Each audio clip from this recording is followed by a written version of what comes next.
Okay, now we know what makes a star stable is how the pressure and volume vary, in particular that value gamma here, a constant. We can now apply this to white dwarfs and see, are they really stable? Now, if you remember, back when we were first deducing how a white dwarf could exist, we showed that if you have electrons bouncing backward and forward in a box, the pressure they exert is proportional to the number of electrons times the typical velocity times their typical momentum. Now normally momentum is written as P, but I'm going to write it as M here just so it's not confused with pressure. And we also know that the momentum is proportional to the number of electrons to the 1/3. If you have more electrons, they're all squashed into there's a number per unit volume, I should say, not just a number. If you have more electrons in a given volume, they're more squashed, therefore from the uncertainty principle they must have more momentum. Now in our original calculation, we then used the relationship that momentum equals mass, too many m's here, I'll call it a big M, the mass of an electron times the velocity. So we end up that velocity is proportional to 1, proportional to the momentum. So the pressure is going to be proportional to the number times the momentum times the momentum, so it's momentum squared. Momentum is proportional to number density to the 1/3, so that's going to be proportional to number times number to the 1/3 squared, so that's number to the 2/3. It's going to be proportional to the number density, the number of electrons per unit volume, to the 3/3 plus 2/3, so 5/3. Now, how's this related to what we've talked about here? Well, the number, if you have a fixed number of electrons, then the number per unit volume is going to just be proportional to 1 over the volume. So what this is telling us is that for a white dwarf, PV to the 5/3 is a constant. Just to go through that again, we've got n is proportional to 1 over v, so you've got P proportional to 1 over v to the 5/3, so you bring the v up there, and you come up with this.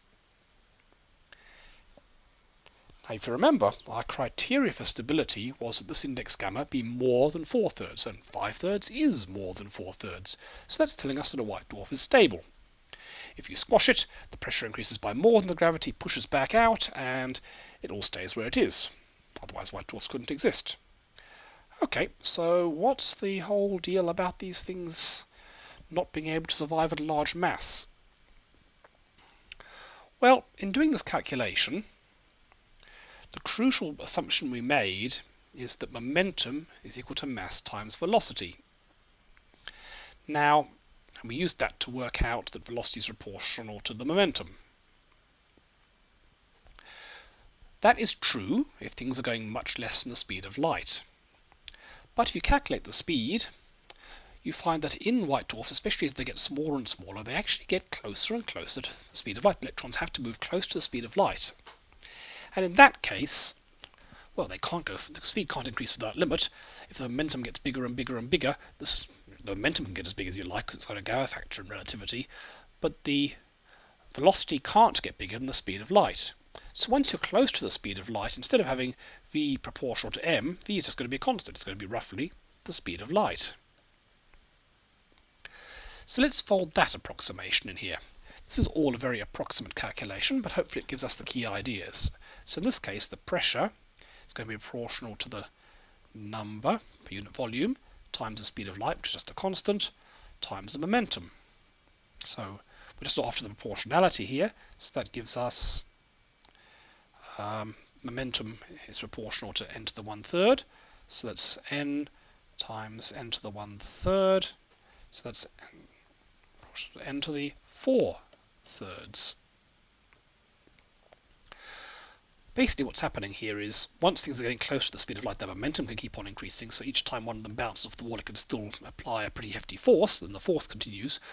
But we also had to multiply by the number of electrons it hit per second, and that was just given by velocity times time, because anything within that distance would hit the surface in 1 second. But as the velocity can't get back in the speed of light, that puts a natural limit. Like if this is more than the speed of light times 1 second away, it can't hit there in that second, no matter how much momentum it's got. So that means that once you're getting close to the speed of light, the pressure, instead of going up strongly, it goes up rather more weakly as the number of density goes down.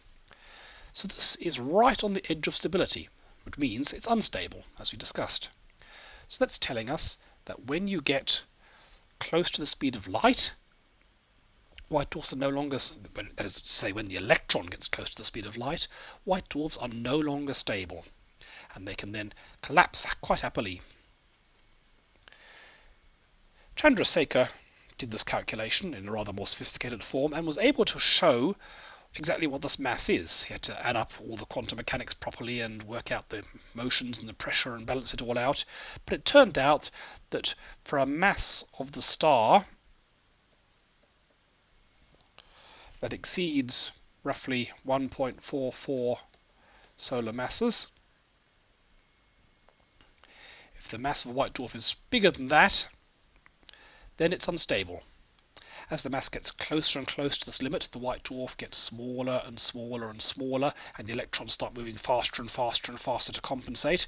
And when you're getting down to this sort of mass, with a very tiny size, the electrons are starting to move so close to the speed of light that instead of having p proportional to n to the 5/3, you hit up against the speed of light limit and have it proportional to the 4/3, at which point it's unstable. And then if it keeps collapsing anymore, there's nothing to stop it, because as it gets smaller and smaller, gravity increases every bit as fast as the pressure. So it should keep on shrinking, and that is the Chandrasekhar limit.